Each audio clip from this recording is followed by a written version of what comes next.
চাঁপাইনবাবগঞ্জ থেকে ছেড়ে আসা চাল বোঝাই একটি ট্রাক ঢাকার উদ্দেশ্যে রওনার পথে গোয়েন্দা তথ্যের ভিত্তিতে নাটোর সদর থানা পুলিশের একটি আভিযানিক টিম নাটোর সদর উপজেলার দত্তবাজার সংলগ্ন এলাকায় ট্রাকটিকে সিগন্যাল দিয়ে আটকায়।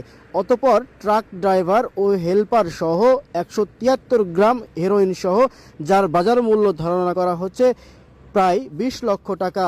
বিষয়টি নিশ্চিত করেছেন নাটোর সদর থানার ভারপ্রাপ্ত কর্মকর্তা জনাব ওসি মাহবুবুর রহমান।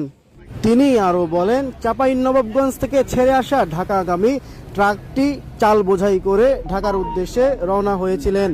এমতো অবস্থায় গোপন তথ্যের ভিত্তিতে দুটি পোটলায় আনুমানিক 173 গ্রাম হেরোইন সহ আটক করে নাটোর সদর থানা পুলিশ।